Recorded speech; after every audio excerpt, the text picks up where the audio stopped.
Hola, soy Paula Cerezo, técnico de gestión de investigación de la Fundación Biomédica del Chubi. La píldora que voy a explicar hoy es la de ensayos clínicos y estudios observacionales, definición y requisitos documentales de los mismos. He estructurado la presentación en 3 puntos, una primera de introducción y objetivos muy breve, la siguiente sería ya el desarrollo del curso y para finalizar un pequeño resumen.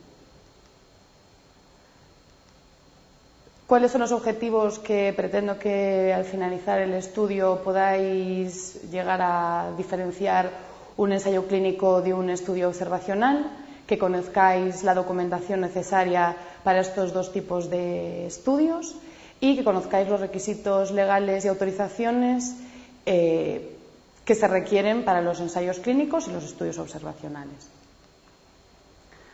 En el desarrollo de la presentación lo he estructurado en 3 puntos. El primero, diferenciaremos lo que es un ensayo clínico de un estudio observacional. En la siguiente parte veremos los requisitos documentales de ambos. Y para finalizar, explicaré las autorizaciones y requisitos legales necesarios.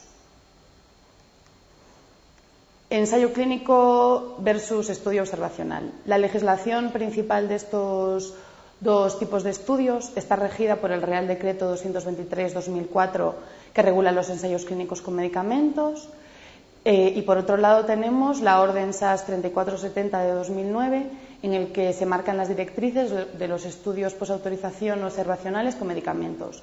En el cuadro que está a continuación vemos la clasificación de estudios. Si por un lado tenemos un diseño experimental, hablamos en todo caso de un ensayo clínico. O si hablamos de un estudio observacional, tendremos diferentes tipos. A continuación os detallaré cuáles son todos estos tipos, desde los ensayos clínicos y los diferentes tipos de estudios posautorización o no posautorización. En primer lugar, hablaré de los ensayos clínicos. Un ensayo clínico es aquella investigación en seres humanos en el que se estudia uno o varios medicamentos y el fin es determinar la seguridad y la eficacia. A continuación tenéis un ejemplo de un título de un ensayo clínico, que por ejemplo sería estudio aleatorizado doble ciego controlado con placebo de búsqueda de dosis para evaluar la eficacia y seguridad de SAR 153193 en pacientes con espondilitis anquilosante. Aquí tenéis la definición completa por si queréis leerla y tenerla de la legislación. A continuación, ¿qué es un medicamento en investigación? Pues es aquella sustancia activa o placebo que se investiga o se utiliza como referencia en un ensayo clínico y es siempre en una forma diferente a la autorizada. Igualmente, aquí está la definición de la legislación. Un estudio observacional. ¿Qué es un estudio observacional? Pues es aquella investigación con medicamentos que se prescriben de forma habitual. Y la asignación de un paciente a este estudio siempre viene determinada por la práctica habitual de la medicina. Es decir, un paciente tiene que estar tomando determinado medicamento para que pueda ser incluido en este estudio. No se le da un medicamento a un paciente para después incluirlo en el estudio. Y nunca se aplicará al paciente ninguna intervención que no sea de la práctica clínica habitual. De nuevo tenemos la definición completa que se encuentra en la legislación.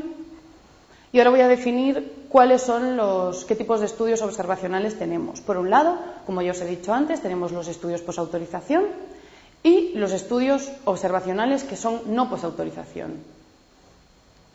¿Qué son los estudios posautorización? Pues es cualquier estudio clínico o epidemiológico realizado durante la comercialización de un medicamento según las condiciones autorizadas en su ficha técnica o bien en las condiciones normales de uso, en el que el medicamento o los medicamentos de interés son el factor fundamental investigado.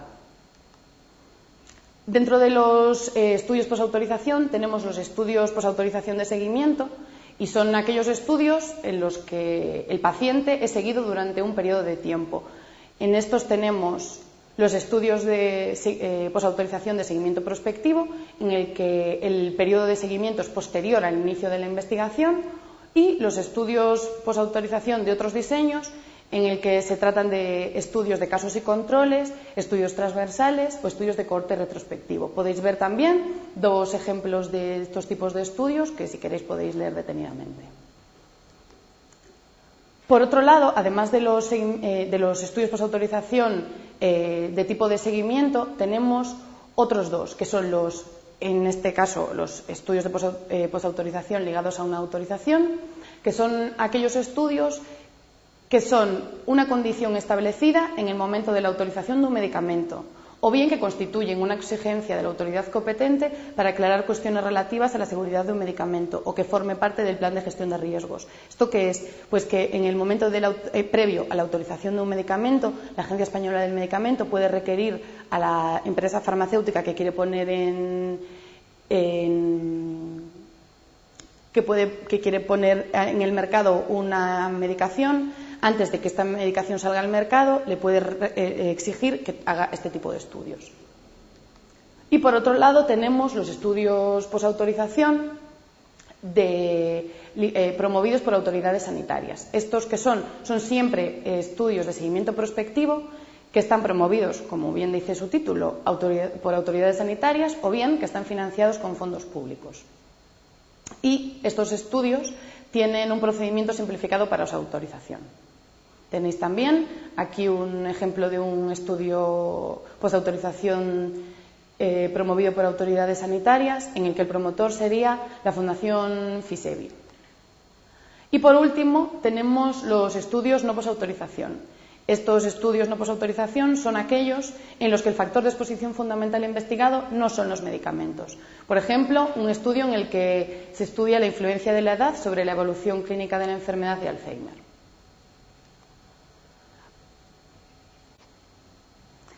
El siguiente punto en la presentación es requisitos documentales.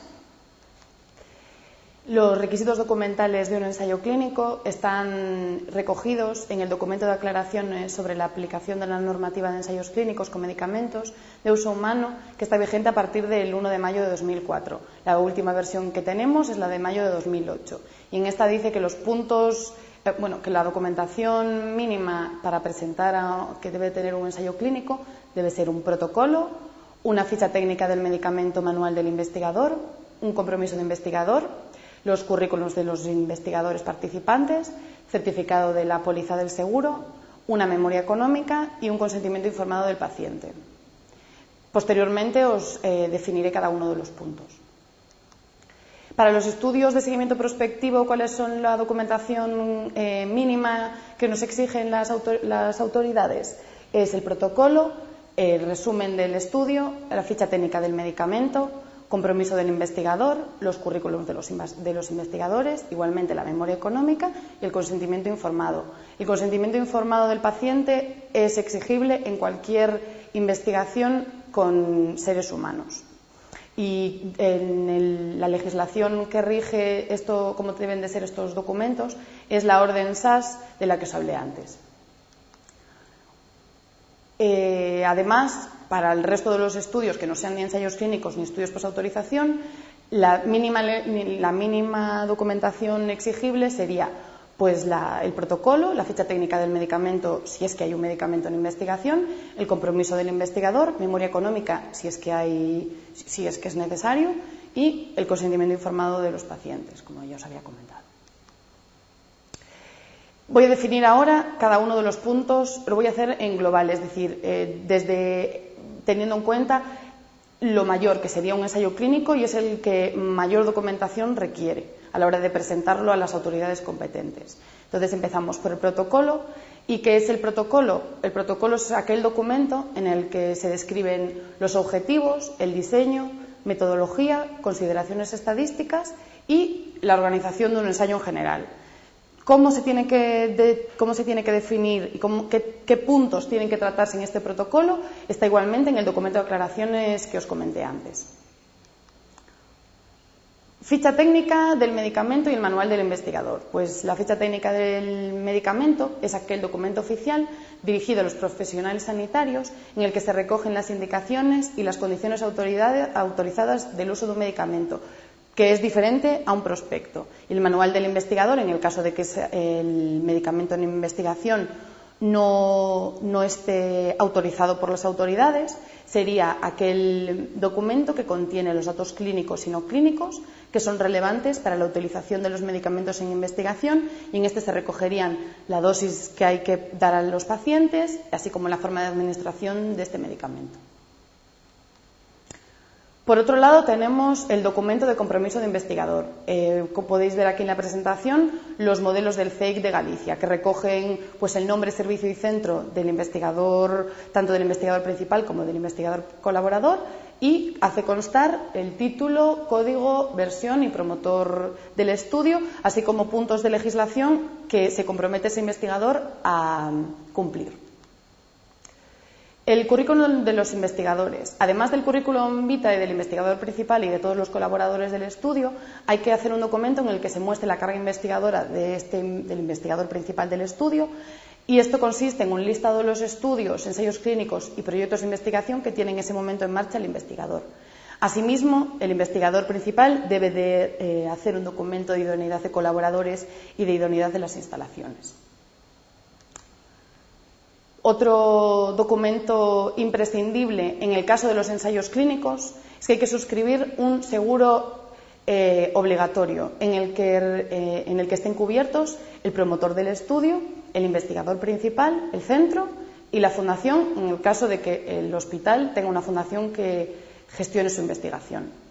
Según la legislación, el importe mínimo que debe de cubrir son 250.000 euros por sujeto, y la duración de este ensayo clínico es que debe de estar vigente durante todo el periodo del ensayo clínico.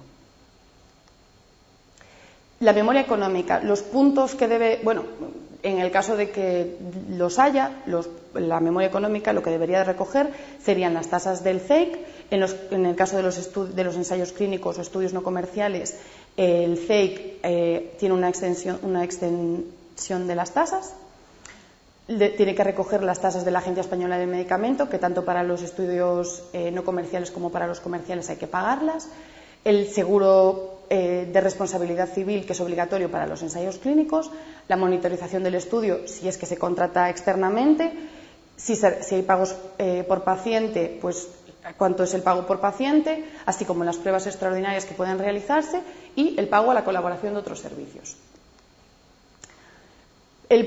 Otro de los documentos más importantes para toda la investigación con seres humanos es el consentimiento informado a los pacientes. Y para esto, en la página web del CEIC de Galicia, tenemos todos los modelos de documentos para todos los tipos de estudios, tanto los ensayos clínicos como los estudios posautorización, como los no posautorización. Y por último, tenemos el documento que, a mi parecer, es lo primero que debería describirse después del protocolo para que un ensayo clínico o un estudio posautorización o de cualquier otro tipo pueda llevarse a cabo y que se pueda llegar a obtener unos buenos resultados, que es el cuaderno de recogida de datos. Este es un conjunto de formularios que permite el registro de toda la información necesaria para poder analizar los resultados. Es decir, que para que toda la recogida de los datos de los pacientes sea homogénea, que todo lo que se pregunta al paciente y quede registrado en este cuaderno y que después se pueda llegar a una conclusión fiable y que el estudio tenga validez, hay que tener escrito un buen cuaderno de recogida de datos, así como explicarle después al investigador cómo debe de cubrir este cuaderno. Ahora mismo la mayoría de los cuadernos de recogida de datos son en papel, pero cada vez más se están implementando los cuadernos de recogida de datos electrónicos. En el caso de los ensayos clínicos, este cuaderno de recogida de datos no es un requisito indispensable a presentar para la autorización de la Agencia Española del Medicamento, del CEIC. En el caso de los estudios posautorización, en su legislación específica sí que marca que hay que presentarlo para la autorización del estudio.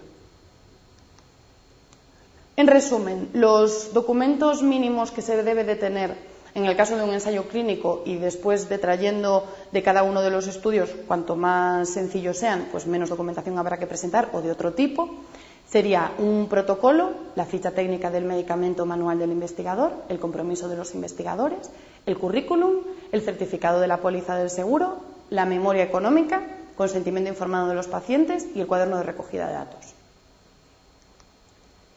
Y el último punto del desarrollo de la presentación es, voy a hablaros de las autorizaciones y requisitos legales para los ensayos clínicos y los estudios posautorización. Tenemos como tres autoridades, o tres premisas antes de ponernos a hacer un estudio. Deberemos de presentar el estudio al Comité de Ética de Investigación Clínica, en nuestro caso el de Galicia, y a la Agencia Española del Medicamento. Y hay que solicitar, antes de presentar a estas dos autoridades, el código EUDRCT, solo para los ensayos clínicos. Para los estudios posautorización y no posautorización no es necesario. Voy a detallar ahora qué es el código EUDRCT. Pues el EUDRCT es una base de datos de ensayos clínicos en las que deben incluirse los ensayos clínicos puestos en marcha a partir del 1 de mayo de 2004. ¿Dónde podéis obtener este código, este número EUDRCT? Pues en la página, en la dirección que está en la presentación. ¿Y qué es este número EUDRCT? Pues es una identificación única para los ensayos clínicos en los que participe al menos un centro ubicado en la Unión Europea.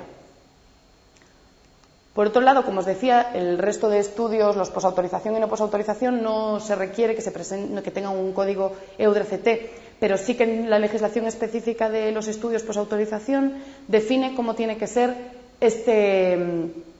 el código que los identifique para tenerlos homogéneos en toda España. Os voy a leer el ejemplo porque es de la manera que queda más claro. Por ejemplo, un promotor Pandora que desea hacer un estudio con el principio activo activina. Los 3 primeros dígitos tienen que ser las 3 primeras letras del nombre del promotor, PAN en este caso. Y las 3 siguientes, las 3 primeras letras también del principio activo a estudiar, que sería en este caso la activina. En el año 2002, siendo el cuarto que se hace este año con dicho principio activo. Entonces, los siguientes números corresponderían al año en el que se realiza el estudio, en este caso pues sería el 2002, y es el cuarto estudio que haría el promotor Pandora con el principio activo. Entonces sería PAN ACT 2002-04. Muy brevemente, porque no nos daría tiempo a entrar en detalle toda la documentación y requisitos que tiene el CEIC y la Agencia Española del Medicamento, pero sí que os quería enseñar y que supierais dónde podéis encontrar toda la documentación y requisitos que pide el CEIC de Galicia. En su página web tiene un apartado específico para cada uno de los tipos de estudio que estemos hablando, bien sea un ensayo clínico, un estudio posautorización u otros estudios. Y en el caso de la Agencia Española del Medicamento, lo mismo. Hay un documento de instrucciones para el envío de toda esta documentación. Cómo enviarlo, a dónde enviarlo, los plazos de envío, tanto para la Agencia Española del Medicamento como para el CEIC de Galicia. Además de presentar el estudio, toda la documentación que ya os he explicado antes, siguiendo la legislación que también he comentado, otros documentos que habría que presentar, otros requerimientos que tendría, sería que hay que suscribir un contrato entre el promotor y el investigador, el centro y la fundación, en el caso de que la haya, y este es obligatorio tanto para los ensayos clínicos como para los estudios posautorización de seguimiento prospectivo. Para el resto de estudios no sería obligatorio, pero sí que cada uno de los centros en los que se lleva a cabo el estudio puede requerirlo. Además, hay que notificar a la Agencia Española del Medicamento y al Comité de Ética de Investigación de Galicia cuando se inicia el ensayo. Hay que enviarles un informe anual de seguimiento, un informe de fin de ensayo, hay que notificar las reacciones adversas graves e inesperadas del estudio, así como las modificaciones relevantes al protocolo en el caso de que las haya. Y para finalizar, como resumen de la presentación,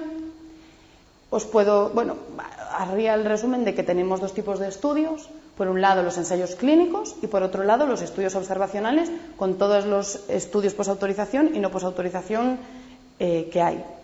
Y la principal legislación, aunque no única, que rige este tipo de estudios sería el Real Decreto 223/2004 y la Orden SAS 3470 de 2009. Así como que las autoridades a las que hay que dirigirse para pedir autorización para poder llevar a cabo todos estos estudios sería al CEIC, en nuestro caso al CEIC de Galicia, y a la Agencia Española del Medicamento. Muchas gracias.